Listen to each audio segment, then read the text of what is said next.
Olá pessoal, muito bom dia, boa tarde, boa noite. Em primeiro lugar, eu espero que todos vocês e todos os familiares estejam bem, de coração, tá? Vamos dar início a mais uma matéria nossa, uma matéria que requer bastante atenção, né? Assim como o conteúdo anterior de compressão, você vai precisar trazer alguma bagagem lá da compressão para cá, mas vamos lá, pessoal. Para quem tem a norma impressa, eu peço que abra, que pegue um caderninho, pegue as anotações. Para quem tem a norma no computador apenas, eu vou mostrar um jeitinho que eu acho que ajuda, mas não é obrigado. Então olha só o que eu fiz, gente. Dá uma olhada. Essa aqui é a minha norma, tá? Essa é a minha norma, tá aberta aqui na página 47, que é onde você tem que abrir, ó, item 542, momento fletor resistente de cálculo. Agora, como toda hora a gente vai ter que ir lá para o anexo G para calcular os nossos momentos fletores, sabe o que eu fiz? Eu dei Ctrl C, Ctrl V no arquivo e olha o que eu fiz. Abri dois arquivos. E aí só com Alt Tab, ó, vou lá, momento fletor ou anexo G. Só rapidamente eu consigo mudar sem precisar rolar essa barrinha aqui do lado que é muito difícil de manusear. Eu sou muito ignorante em tecnologia, talvez você tenha um jeito mais inteligente de driblar esse probleminha aí, mas eu utilizei essa maneira, tem dado certo. Se você tem a norma impressa, a norma física, eu sugiro você colocar uns marca-páginas, coloca aí um na página 46, 47 ou na 47 apenas, e o outro lá na página 130, que é no anexo G, beleza? Bom pessoal, vamos lá. Para iniciar a nossa aula, eu vou precisar dizer algumas coisas para você. Primeira coisa nós vamos calcular aqui o momento fletor resistente de cálculo para vigas de alma não esbelta. Então, vamos lembrar, o que é esbelto? Esbelto é aquele que é fino e grande, né? Esbelto é aquilo que é fino e grande. E o que é não esbelto? Não esbelto é algo como eu, né? Que é baixinho e gordinho, né? Então, não flamba nunca, tá? Então, quanto mais esbelto, mais fino e longo. Então, é uma relação interessante. Tem a ver com o comprimento, tem a ver com a espessura, tá?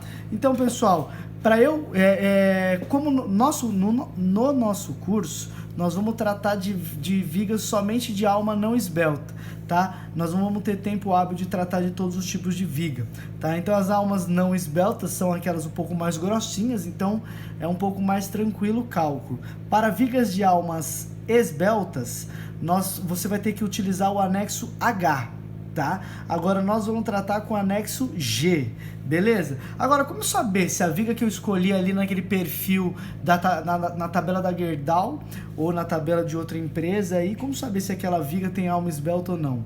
Bom, você vai pegar o comprimento dela, né, o tamanho da alma, que vai da parte interna da mesa até a outra parte interna da mesa, dividido pela espessura da alma, tá? Se isso for menor ou igual a 5,70, que multiplica a raiz de módulo de elasticidade dividido pela tensão de escoamento, então você tem uma viga não esbelta e você vai utilizar o anexo G, beleza? Bom, pessoal, lá no anexo G, a primeira coisa que a norma diz é o seguinte, que se a nossa viga ela não flambar, se não houver instabilidades, que é o que eu coloquei aqui, o momento fletor resistente de cálculo vai ser um tal momento de plastificação. Tá, agora que tipo de instabilidade existe? Anota aí no seu caderninho, eu vou mostrar para vocês os 3 tipos de flambagem que ocorrem numa viga devido ao momento fletor. É a FLT, que chama flambagem lateral com torção. Tem a FLA, que é a flambagem local da alma. E a FLM, que é a flambagem local da mesa, tá? Bom, eu vou te ensinar como é que calcula o momento se ocorrer essas 3 coisas. Mas o primeiro passo é você entender. Imagine que não ocorra a flambagem da alma, nem da mesa e nem lateral com torção. Como calcula o momento fletor resistente de cálculo? Então, o momento fletor resistente de cálculo é o momento de plastificação. Plastificar é escoar, tá? É o momento de escoamento total dividido por gama A1. Pessoal, eu já coloquei no módulo da sua aula 3 vídeos mostrando para vocês como que é a flambagem lateral com torção, a flambagem local da alma e a flambagem local da mesa, beleza? E aí eu quero que vocês assistam esses vídeos para você entender o que é essa flambagem, tá? Nos dois últimos casos é mais fácil, né? É quando a mesa e a alma flambam devido ao momento fletor, e momento fletor é aquilo que traciona muito embaixo e comprime muito em cima, tá? E tem o último exemplo aí que é a FLT, que é a flambagem lateral com torção. Eu vou tentar demonstrar também aqui na folha, mas assista o vídeo. Você vai ver que primeiro há uma flambagem da mesa superior, que ela sai lateralmente, e depois, devido ao esforço do peso próprio, com o eixo da viga fora, excêntrico, multiplicado pela força peso, vai gerar uma torção. Vamos ver se você consegue entender isso depois, tá? Bom, pessoal, então a primeira coisa que eu quero te mostrar é como é que calcula esse MPL aqui.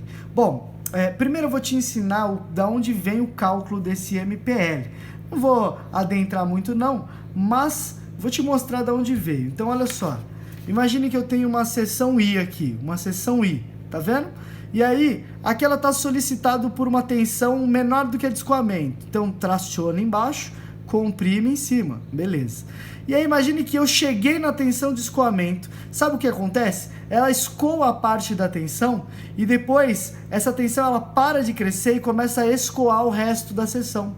Por que ela para de crescer? Porque você vai lembrar do diagrama tensão-deformação, deslocamento específico, né? Aquele diagrama, você tinha o patamar de escoamento. E aquele patamar de escoamento, ele dizia que haveria uma grande deformação do material sem que haja um acréscimo de tensão. É exatamente isso que está acontecendo, é o início da plastificação, tá? E quando eu chegar na plastificação total da seção, olha como que vai acontecer a minha distribuição de tensões na parte superior. Vai ser um retângulo em cima e vai ser um retângulo embaixo, beleza? Aqui, pessoal, depois você pode dar um zoom. Eu fiz uma simplificação bem tranquila. Eu só disse o seguinte, eu fiz um equilíbrio. Qual que é o equilíbrio? Eu pensei o seguinte, qual que vai ser... imagine que esse ponto que é a linha neutra aqui do meio, imagine que eu quero o equilíbrio dele. Qual é o momento que existe atuando nele? Bom, é o momento da tensão de compressão em cima e o momento da tensão de tração embaixo, tá?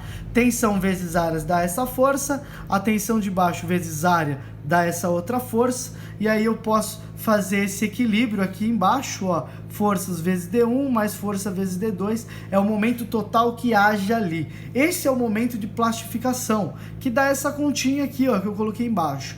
Porém, existe um jeito mais fácil. Todo esse cara aqui, ó, ACD1 vezes ATD2, ele pode ser simplificado por um parâmetro Z. Então, o que você precisa saber de fato? Que MPL vale Z vezes FY. E o legal, gente, é que Z é tabelado. Então, deixa eu só voltar a primeira folhinha para te dizer, então, de novo. Tá, primeira consideração, eu preciso saber se minha viga tem alma não esbelta. Então eu vou pegar os parâmetros da alma e ver se é menor que isso. Se for não esbelto, maravilha. Se não houver FLT, FLA e FLM, e eu vou te dizer já quando vai haver essas três coisas, você vai calcular o momento de cálculo como sendo o de plastificação dividido por gama A1. E o de plastificação vale Z vezes FY, beleza? Agora, o que é Z? Bom, Z tá aqui, ó. Z é o módulo resistente plástico, que por uma seção retangular vai ser 1,5 de W, que é o módulo resistente. Se for circular, 1,7 de W. Se for uma seção tipo I, vai ser aproximadamente 1,12 de W, tá? Que é o módulo resistente. Beleza, pessoal? Deu para sacar essa ideia aí? Deu para sacar mesmo? Bom, agora a gente vai... eu vou adentrar um pouco mais no cálculo, caso haja as flambagens, né? Então, em primeiro lugar, se não houver nenhuma dessas três flambagens, o momento fletor resistente de cálculo vai ser o MPL, que a gente colocou lá, dividido por gama 1. Agora, e se houver? E se houver? Então, pessoal, eu quero que você abra a norma no anexo G. O anexo G, eu quero que você olhe ele e eu quero que você vá lá na página 134. Vai lá na página 134, tá? Na página 134 tem uma tabela G1. E essa tabela G1 é que vai nos dizer como se calcula o momento fletor resistente de cálculo quando há flambagem lateral com torção, flambagem local da mesa e flambagem local da alma. Para isso, gente, eu só quero te explicar aqui, vou tentar te explicar aqui no papel o que é a flambagem lateral com torção. A flambagem lateral com torção, gente, é o seguinte: imagine essa viga visto de cima. E esses pontinhos vermelhos é o carregamento uniforme distribuído, tá aqui, ó, entrando no plano da mesa aqui, beleza? Tá? Então, ó, essa é a viga, eu tenho parte comprimida em cima, parte tracionada embaixo, tá? E o momento fletor, por que tem parte comprimida e parte tracionada? Porque o momento fletor, ele faz isso, né? Ele faz isso. Então, ele traciona embaixo da peça e comprime em cima. Ele vai comprimir todo mundo que tá aqui em cima. Pessoal, dá uma olhada no que pode acontecer. O que pode acontecer é o seguinte: se esse momento fletor for muito excessivo, a parte de cima da viga aqui, ela pode flambar, porque ela está sujeita à compressão. E aí somente a parte de cima ela flamba e ela sai lateralmente. Como se fosse isso aqui que eu tentei desenhar aqui embaixo. Tá? Então a viga aqui embaixo estava presa lá nos apoios, a parte de cima sujeita a momento fletor, né? Por estar comprimido, ela flamba a parte de cima e ela sai lateralmente, principalmente na parte central, não perto dos apoios. Perto dos apoios ela está fixa, né? Agora no meio essa parte sai. E ao sair, o que acontece com ela? Ao sair, existe o peso próprio, que é a carga Q dela. Ao sair, eu vou ter essa carga Q, que agora não está mais no eixo de simetria. Ela vai estar excêntrica, vai ter uma excentricidade. E aí, essa excentricidade faz gerar uma outra força. Por quê? Q vezes E vai gerar um momento fletor nesse sentido. E o momento fletor nesse plano, que é o plano da seção transversal, é a caracterização de uma torção, tá? Então, primeiro ele sai lateralmente e depois, como efeito de segunda ordem, né, que é a força vezes uma situação já deformada, a gente vai ter um momento torsor. E é isso que acontece. Não sei se vocês conseguem sacar essa ideia aí. Beleza? Qualquer coisa eu vou tentar demonstrar depois, ou eu tento explicar de novo, mas acho legal você ver o videozinho que vai te dizer bastante sobre como que é essa flambagem. Pessoal, eu queria que vocês entendessem o seguinte: a norma, ela dimensiona através desse diagrama que eu coloquei aqui para vocês, tá? E esse diagrama, ele é o diagrama que relaciona a seguinte coisa, dá uma olhada, ele vai estar aqui no eixo das ordenadas, o momento resistente de cálculo, tá? E no eixo das abscissas, ele vai ter o índice de esbeltez, que é o lambda, né? Que é o comprimento dividido pelo raio de giração, tá? Beleza? Ou, se for a alma, eu vou até adicionar, se for a alma é H sobre TW. Se for a mesa, aí pode ser B sobre TF, né? BF sobre TF, e assim vai, beleza? Mas é o índice de esbeltez, tá? Então é o diagrama momento resistente por índice de esbeltez. Pessoal, eu quero que você entenda o seguinte: quanto maior a esbeltez, mais fino, não é? Mais fino é a nossa peça, então mais sujeita à flambagem. Então o momento não pode ser muito grande, concorda comigo? Se a peça é muito fina, o momento não pode ser muito grande. Então, basicamente, ele diz o seguinte, basicamente, o meu diagrama, ele diz o seguinte: se o momento fletor, se o índice de esbeltez for muito grande, por exemplo, dessa linha para a direita, se a esbeltez for muito grande, então o momento que eu vou usar é um momento baixinho, que vai estar disposto nessa linha, ó. Quanto maior o índice de esbeltez, menor o momento que eu posso usar. E faz todo sentido, gente, faz todo sentido. E se o momento que eu estou usando é muito pequeno, significa que eu nem cheguei a plastificar a minha seção, eu ainda estou no regime elástico, o momento que eu estou utilizando é muito pequeno, porque o índice de esbeltez dessa minha peça é muito alto. Legal? Bacana. Agora, se o meu índice de SBUTs for intermediário, tiver aqui não no regime elástico, que é aquele que quase não utiliza, mas também não depois da plastificação total, no regime elastoplástico, onde parte está plastificado e parte não, o momento fletor resistente de cálculo ele vai estar aqui ó, nessa linha intermediária. Ah, professor, como é que chega nesse valor? Já. É a tabela G1 da norma, tá? Tabela G1 da norma. Eu tô te explicando como é que entende a norma. Então, novamente, se o índice de SBUTs é muito grande, eu vou usar o tal do momento crítico, que é o momento pequenininho. Se o índice de SBUTs for intermediário, eu vou usar um momento intermediário, que é no regime elastoplástico, que é o que ele chama de MRD, beleza? Agora, se o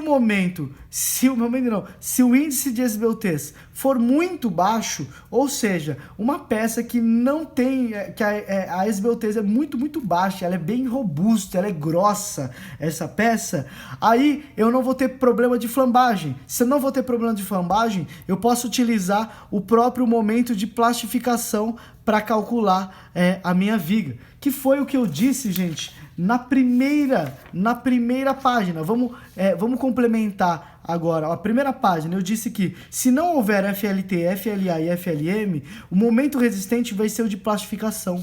E é exatamente o que eu estou dizendo aqui, ó. Se o meu índice de SBUTs for menor, que muito baixo aqui, ó, menor que essa linha, eu estou no regime plástico, então o meu momento vai ser o de plastificação. Eu posso plastificar toda a minha seção sem que minha peça flambe, tá bom? É assim que você entende esse diagrama. Agora, como se calcula esses momentos? Então a primeira coisa é saber qual é esse ponto aqui, ó.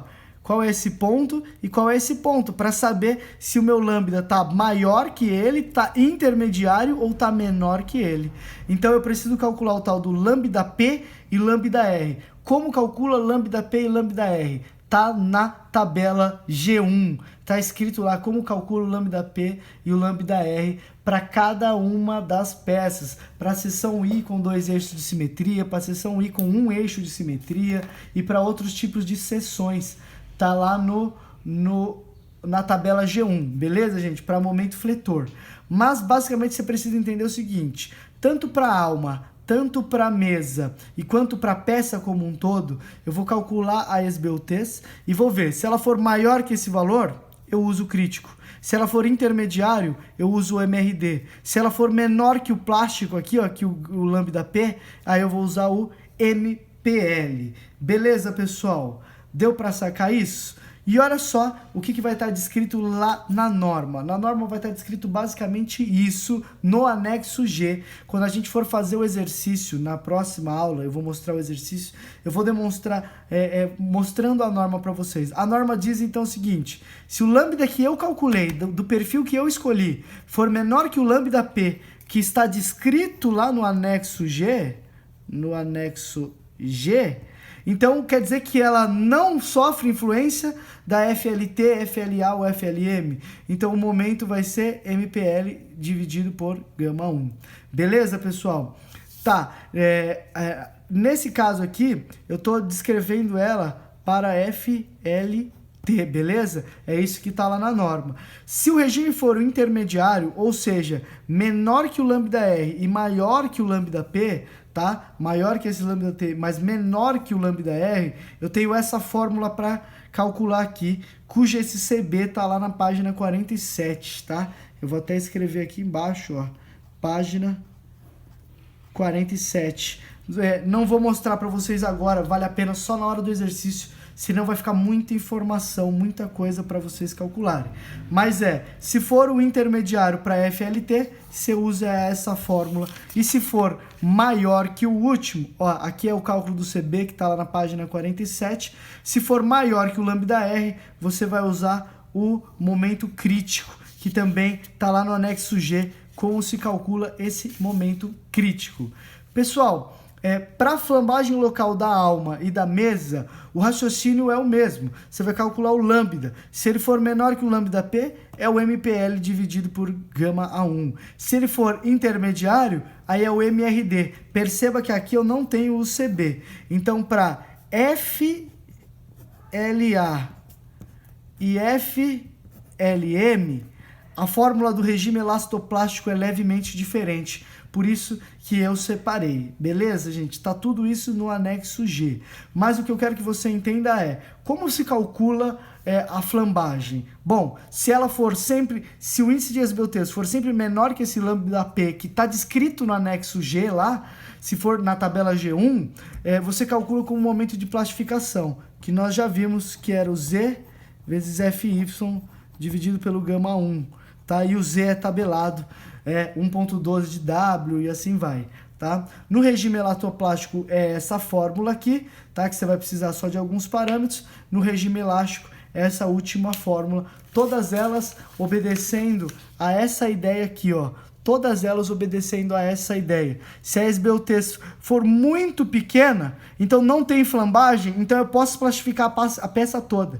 Agora, se ela for intermediária, então eu vou usar um valor de momento intermediário. Agora, se a esbeltez for muito grande, eu não posso usar um momento muito grande, senão minha peça vai flambar. É basicamente assim que você tem que entender flambagem. Beleza, pessoal? Deu para sacar mais ou menos isso daí? Deu para sacar? Então tá. No próximo vídeo aula, aí antes de eu começar aqui força cortante, tá? Vou até tampar aqui para você.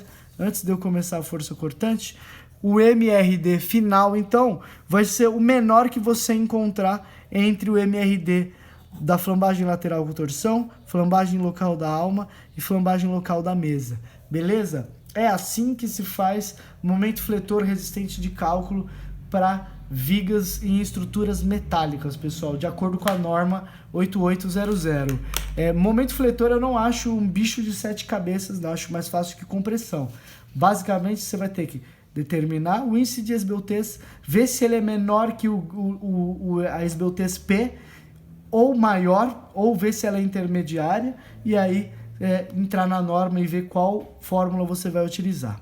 Beleza, pessoal? Já já eu coloco outro vídeo aí falando da força cortante também, para que a gente termine aí os nossos assuntos aí. Tá bom, pessoal? Valeu, obrigado, até mais.